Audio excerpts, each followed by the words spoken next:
Este vídeo yo creo que será bueno que lo guardéis cada vez que queráis recordar qué es todo lo que sabemos sobre el caso Barça Negreira.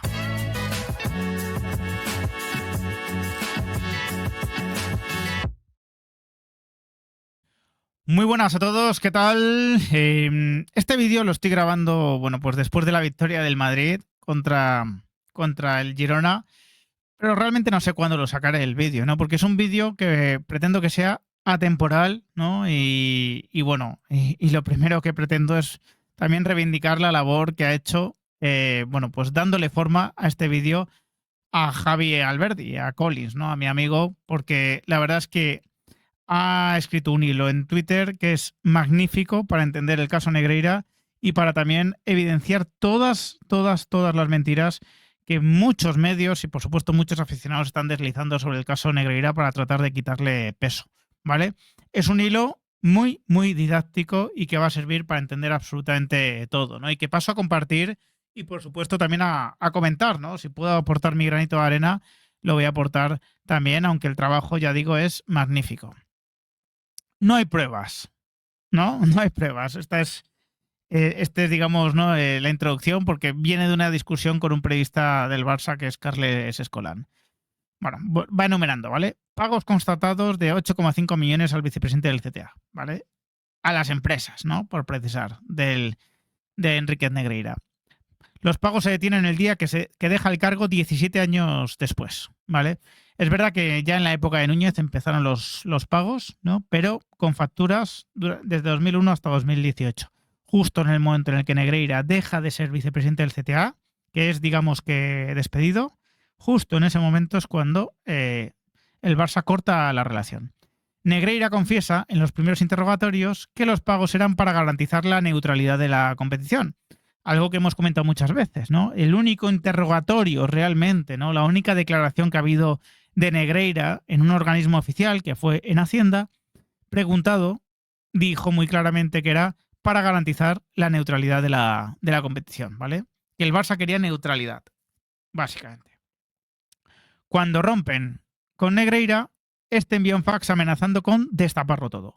Esta fue una información que dio El Mundo en su momento y que está en los autos, esta información, ¿no? También transcurrió un año, Negreira envía otro fax sugiriendo recuperar la relación ya que os puedo ayudar con el VAR.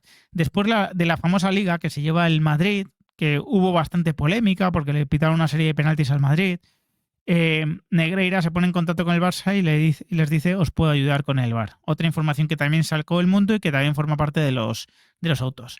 Negreira afirmó que solo departía con los presidentes y que no había informes. Algo muy importante, la tesis del Barcelona siempre han sido los informes, tratando de liar los informes del hijo con los del padre, pero el propio Negreira reconoció que no había informes. Se ha constatado que el club mentía cuando decía que pagaban por informes. No hay un solo documento relacionado con esos pagos, ¿no? Lo que os comento. El Barcelona no ha podido acreditarlos. De hecho, el Barça pagó 1,5 millones de multa a Hacienda por carecer de informe alguno y firmó un acta de conformidad donde reconocía su inexistencia. Básicamente, cuando Hacienda le reclama al Barça el soporte documental para justificar esos pagos, el Barcelona reconoce que no puede justificarlo con ningún tipo de soporte documental y asume la multa, ¿no? Paga la multa y firma el acta en conformidad, ¿no? Algo bastante significativo. Los informes de Javier Enríquez no guardan relación con los pagos del padre, José María Enríquez Negreira. Bueno, los informes de Javier Enríquez no guardan relación con los pagos al padre, que es Negreira, y que se cobraron aparte, ¿vale? Esos informes se cobraron aparte. Javier Enríquez afirma que el valor de esos informes eran de unos 20 euros. El sobrepago, cree, podría ser para justificar los pagos a su padre. Cuando Javi pone comillas es porque ha dicho porque ha hecho esta declaración exactamente, ¿vale? Ningún entrenador del primer equipo ha admitido conocer la existencia de esos informes, excepto Gerard López en su etapa como entrenador del Barça Athletic. Es decir, eran informes que se pagaban a precio de oro, pero que no utilizaba ningún entrenador, ¿no? Ricardo Segura se encarga hoy de hacer esos informes en el Barça, cobra 25.000 euros. Negreira, más de 500.000. Incluso en los últimos años, más de 600.000. Más de 600.000 cobraba por un trabajo que hoy se hace por 25.000 euros, ¿no? El juez ha regañado al club por no aportar pruebas de documentos que soporten los pagos, pese a que públicamente siguen sosteniendo esa tesis. No solo públicamente la siguen sosteniendo, sino que aparecen con cajas, ¿no? La Porta aparece en una rueda de prensa con cajas pero a saber qué había dentro de esas cajas. Los informes de Negreira padre seguro que no. Los del hijo puede que hubiese alguno. Se ha constatado la voluntad del club por ocultar los pagos mediante terceros y sin conocimiento de tesorería ni compliance. Esto es algo importante, ¿vale? Gente de tesorería y de compliance del propio Barcelona reconoce que, que la dinámica del Barcelona hizo que no pudiesen revisar esos pagos. Los pagos a Negreira se iniciaron en los años 90, según admiten los propios Gaspar y Laporta, y fueron aumentando en los diferentes mandatos presidenciales, hasta 5 presidentes distintos, de lo cual el juez instructor deduce que el servicio prestado era satisfactorio. Eso ya lo dijo, ¿no? El juez Aguirre dijo los trabajos de Negreira debían proporcionarle al Barcelona los efectos deseados, ¿no? Una tesis surgida desde Barcelona sugería una trama de corrupción en la que el dinero volvía a la gente del club. Una tesis absurda, porque resulta disparatado que para ello utilizaran al vicepresidente del CTA y porque ninguna persona permaneció más de una década en la entidad. A ver, que pudiese durante una época volver cierto dinero a directivos del club, yo no lo descarto. De hecho, yo creo que es bastante seguro, ¿no? Por ejemplo, con Josep Contreras, ¿no? Pero que ese fuese el único motivo y que para eso utilices al vicepresidente del CTA, que se puede confundir precisamente con corrupción arbitral, ¿no? Con corrupción deportiva, eso es absurdo. Y que fuese ese el motivo del principio al final es absurdo, puesto que hubo 5 presidencias diferentes, insisto, ¿no? 5 directivas diferentes. Así que esto, evidentemente, bastante absurdo, aunque compatible que en ciertas épocas también pudiese darse. El informe de la Guardia Civil y las conclusiones del juez instructor apuntan a una corrupción sistémica que afectaba al CTA y que tenía como objetivo influir en los arbitrajes. Insisto, informe de la Guardia Civil y conclusiones del juez instructor. Corrupción sistémica, entre comillas, ¿vale? Es decir, textual. No se compró a ningún árbitro, fue peor, se compró el sistema. Esa es la tesis del juez Aguirre, ¿no? Que no consistía en comprar un árbitro, aunque él no descartaba que pudiese haber árbitros en el ajo, pero que desde luego lo que sí que se intentaba es comprar el sistema. Vamos por el punto 19, ¿eh? La investigación constata que Negreira sí tenía capacidad para influir en las decisiones que más afectaban a los ingresos de los árbitros, ascensos, descensos e internacionalidades, tanto por el llamado índice corrector como por ascendencia sobre el presidente, Sánchez Arminio. Eso es. Ya no solo por el índice corrector, donde vamos a ver que Negreira estaba muy involucrado, sino también, al ser vicepresidente, evidentemente podía influir en las decisiones del propio presidente, ¿no? Se ha constatado que Negreira tenía influencia en la designación de informadores que puntuaban a los colegiados, pero también en las puntuaciones finales, que eran las que marcaban el índice corrector, conocido en el seno del propio cuerpo arbitral como índice corruptor. ¿Vale? Negreira era una de esas personas que efectivamente, ¿no? No solo influía en los que puntuaban a los árbitros, sino que influía en el índice corrector. El índice corrector lo decidía una comisión formada por Sánchez Arminio y los 2 vicepresidentes. Uno, José María Enríquez Negreira. Bueno, eso he leído mal, ¿no? Uno de ellos, Enríquez Negreira, ¿vale? Existen actas de comisión firmadas por los 3. Sus puntuaciones podían cambiar de forma radical la clasificación de los colegiados.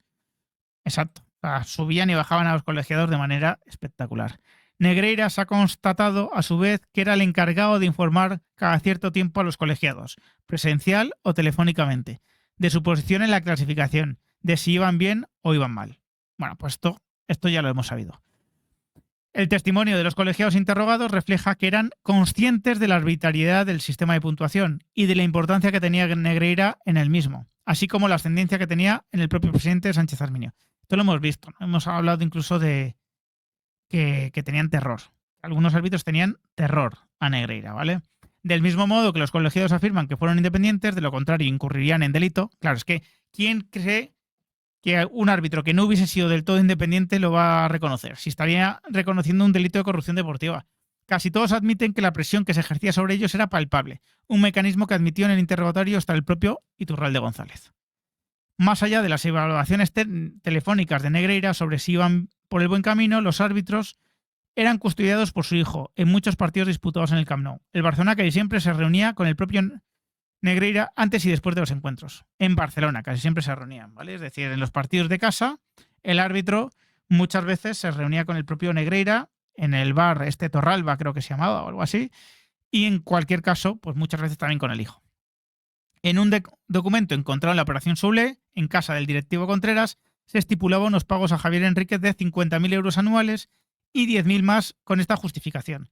Ver coche en función del árbitro o no. Tema coche, aeropuerto u hotel. Es decir, en función del árbitro había un extra que podía cobrar Javier Enríquez por hacerte de chofer de los árbitros, ¿vale?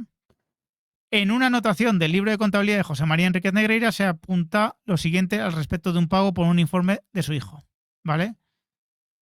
Realización de análisis arbitrales de partidos de Segunda División B, Segunda División y Primera División para identificar jugadas polémicas según instrucciones técnicas y valorar el nivel de los árbitros para su futura promoción o descenso. Es decir, es como que, vamos, que ya se iba viendo, ¿no? Qué árbitros podían ser los más adecuados para ascender o descender en función de sus decisiones, ¿no? Eso es lo que uno entiende, ¿no? O por lo menos yo interpreto de esa nota, ¿no? Punto 28. Ya nos quedan pocos, pero bueno, quedan importantes. El juez Aguirre en su último auto detalla la existencia de una corrupción sistémica en el arbitraje y pagos del Barcelona para adulterar la competición. El juez Aguirre, insisto, no Ramón Álvarez de Mon, no Javier Alberdi. La Audiencia Provincial de Barcelona, ajena al juez instructor, en la propia desestimación del delito del cohecho, afirma que en cambio sí encuentra indicios de corrupción deportiva por parte del Barcelona. Esto es muy importante, ¿vale? Cuando se desecha el cohecho, que era incompatible con la corrupción deportiva, porque no lo puede realizar el mismo sujeto, corrupción deportiva y cohecho, bueno, pues la propia audiencia sí que ve indicios de corrupción deportiva, ¿vale? El informe de la Guardia Civil de 162 páginas concluye que existe una intención fraudulenta de obtener beneficios no justificados por parte del Barcelona, ¿vale? Esto, la Guardia Civil, insisto, no lo digo yo, la Guardia Civil, ¿no? A los que dicen que no se han encontrado pruebas, que no se ha encontrado absolutamente nada, que no ha habido avances, hombre, yo creo que es bastante claro, ¿no? En el trabajo de posgrado universitario de Javier Enríquez, que trata sobre una reforma del CTA, se detalla el funcionamiento de dicho organismo como una estructura opaca cuyos mandos presionan a sus subalternos y estos se ven afectados por esta influencia. Es decir, el propio Javier Enríquez en su trabajo, en su tesis, reconoce que hay una capacidad enorme de influenciar a los árbitros y que de hecho no solo hay una capacidad enorme de influenciar, sino que se influencia mucho, ¿no? Se influye mucho. El exdirectivo Tony Freisa declaró en COPE: Negreira vendía, no te preocupes que conmigo te haré unos informes, te enseñaré cómo funciona y te irá mejor. Así un presidente tras otro, tras otro, tras otro. No se atrevían a quitarlo porque pensaban que nos iba a ir peor, ¿vale? Esto está también en los autos, ¿vale? Por solicitud del Real Madrid. Sique Rodríguez, periodista que destapó el caso, declaró: hablamos con todos los protagonistas. La sensación general era de qué íbamos a hacer. Era una cosa de hace años. En Madrid manda el Madrid y había que compensarlo. Yo lloré con la sensación de qué coño hemos hecho, ¿vale?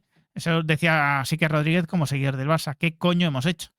Jaume Roures, avalista de Laporta y empresario clave durante varios mandatos, declaró en el programa Kitty Yugues de la cadena SER: la única razón por la que pagaban era para presionar e influir. Eso es indiscutible, ¿vale?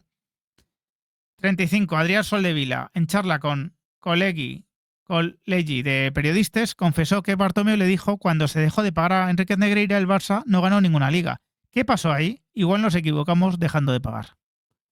Bueno, que Javier Tebas, presidente del FP, reconoció que hasta en 3 ocasiones que si los hechos hubieran sido detectados sin haber prescrito, el Barcelona hubiera sido descendido administrativamente, ¿vale? Javier Tebas, presidente de la LFP, ha declarado hasta en 3 ocasiones en el transcurso del último año que el Barcelona cometió corrupción deportiva porque pagó a Negreira para influir en el sistema de ascensos y descensos, que parece que podía hacerlo.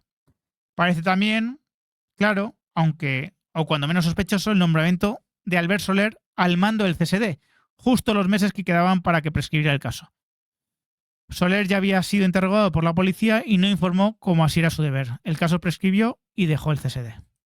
Unas semanas después de abandonar la federación, Villar, Arminio y Negreira firmaron un pacto anti-Negreira, la federación, la liga y el CTA, comprometiéndose a no permitir pagos de clubs por ningún motivo a personas con responsabilidades de la federación. ¿Lo sabían? Todo indica que sí.